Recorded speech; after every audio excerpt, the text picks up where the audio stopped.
It's time for the great British debate. I'm asking, are people smuggling gangs a threat to British women? GBNews can exclusively reveal that young British women are being featured in adverts by people smuggling gangs. We've been handed evidence from a cyber contact who has discovered multiple accounts he believes are fronts for criminal people smuggling gangs. Sources claim that the videos, you can see them there now, are being used to entice young males to use the service of gangs in travelling to Europe and the UK.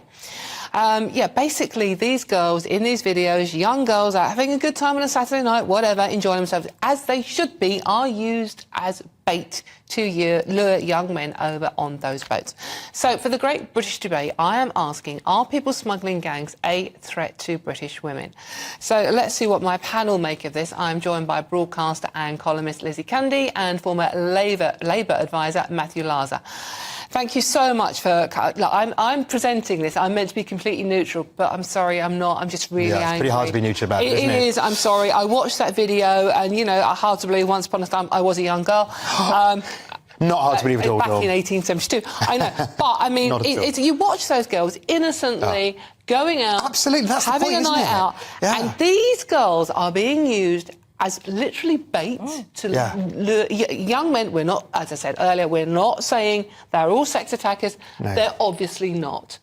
But the people who are uploading it are only doing it because they think it's going to work, have an effect, and that's what's absolutely disgraceful. As you say, it's not like this is some, you know, these are kind of X-rated videos. These are just people having fun on a Saturday, Friday and Saturday night. Yeah. And why shouldn't they? And it's just appalling, isn't it? I mean, there is a culture clash, obviously, there's a culture clash. And sort of like, I followed this story up and I was looking at some of the tweets from young men in countries that aren't as the same culture as us. They don't share our culture. Yeah. And one of them actually said, and this one really annoyed me, Lizzie, it said, well, look at the way you dress. Why aren't you wearing clothing?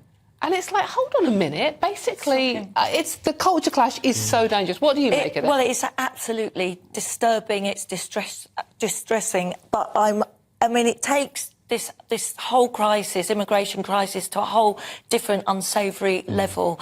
I, for one, am very, very scared at how we're going. We need to do something, and now. I want to know about what's going on with the data, the arrests on these gangs. These smugglers are getting away with it. I'm sorry, Dawn, when you look at the statistics, it is hugely frightening.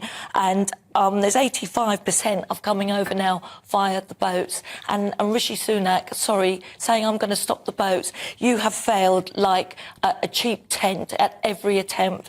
And our government has no backbone. They're not doing anything. And then we have to look at the grassroots of what's going on with this. And it is the gangs. They need to be stopped. And this is disgusting, which is going on. I couldn't quite believe that it was true when I first saw the footage. Yeah. Dawn. Well, there have already been instances in this country, Matthew, where women and girls have been attacked by migrants coming across in boats. I mean, there have been a few arrests quite recently as well. So, I mean, look, I know there's not an overnight solution to Absolutely. No one is stupid, right? No one is saying there's an overnight solution. But Rishi Sunak did pledge to stop the boats by the end of the year, was it? Yeah, one of his pledges? Basically by the end of the year, by the election, which might even come before then. So what's he waiting for? Is he waiting for a young girl to potentially be raped and possibly murdered in that attack before they actually do something? Well, I think it should... I mean, this footage should remind us, be a big wake-up call to us all, really, about how we need to get the problem sorted. I mean, Rishi Sunak said that he'd get the problem sorted, and then in the last week he said, oh, no, it's a complicated problem.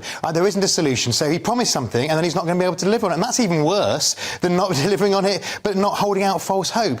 And I think this is an important reminder, as Lizzie says, for people on my side of politics, that this is an issue about women's rights, about the safety of women and girls as well. And that's why we need... nobody is saying that all migrants are X, Y, Z, but we need to know who's here. Yes. We need to be able to track people, and we need to have people who are coming through legal pathways. And we just can't have the current mess, can we? Because, as you say, people are at risk. We don't know who's coming over, though. We've seen the footage of them throwing away their passports, and we don't know who they are. And very near me, we have a hotel, which used to be a wonderful hotel. We used to have weddings at and parties. It's now packed full of migrants, and the school nearby are so worried. The parents don't want their children walking past. It's such a worry, and the communities themselves. I mean, look, over 50,000 now are housed in hotels. We've got, 400 hotels costing 6.5 million, if not more, a day. Rwanda, another failed, attempt. Lizzie, we've had Rwanda, we've had attempts. 140 million. We've got the barge that's still sitting there's still there, nobody on the barge. floating, empty, which costs 20k a day. I mean, the figures are mad, and it's all paid by the taxpayer. Rishi Sunak, you saying stop the boats. Honestly, this is just despicable. And there's the tent that never happened. The tent just floated and then just disappeared again, didn't it? But we cannot. Yeah, a bit like the boat, really. We Yes, haven't got, yes. but also we haven't got the infrastructure. Our schools, our hospitals for all of this. But we you certainly have can't to do it without stop planning. with the gangs. The government haven't tackled the gangs. I really would like, there's a lack of data on gang arrests. What are they actually doing? Well, nothing, and that is the problem. But, I mean, Matthew, Labour don't appear to have the answer either, which is the problem. Yeah, look, I can totally see why people are cynical, because obviously we've seen a lot of promises, and I think people need to be realistic. And the idea that Rwanda, where we've sent more Home Secretaries than we have migrants, i.e. zero migrants.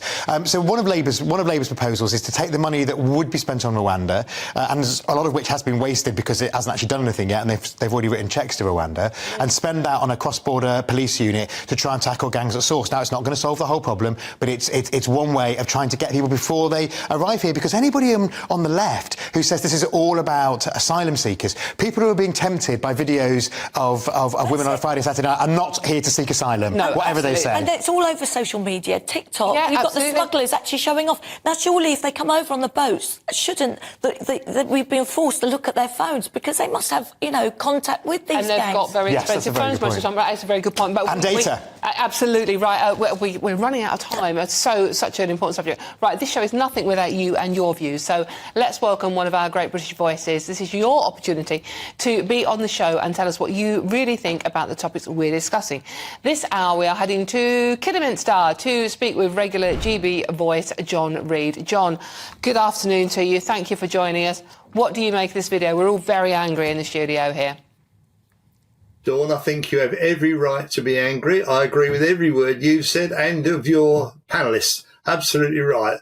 I have had the experience of sitting in prison talking to an Albanian guy locked up for committing a crime. But when I talk to him about why he's come to this country in the first place, it's not because of the attractive girls. It's because of the money they can earn. So they are economic migrants. And I think the main problem is that we're taking so long to process these people, to either keep them and let them earn us some money and pay taxes and be part of our community, or send them home. We're spending so long doing it that it attracts even more people. And I can see that a great number of people on these boats are going to see the UK just as a holiday destination. You pay your $3,500, you get over here, you have 2 or 3 years paid for in a hotel. People, we're looking after them. We're giving them a little bit of spending money. And for what? It's just ridiculous. It's the government that need to do something. John, unfortunately, we're running out of time, but again, very strong opinions. A subject that it does invite incredibly strongly. John Reed now in Kidderminster, thank you for joining us this afternoon.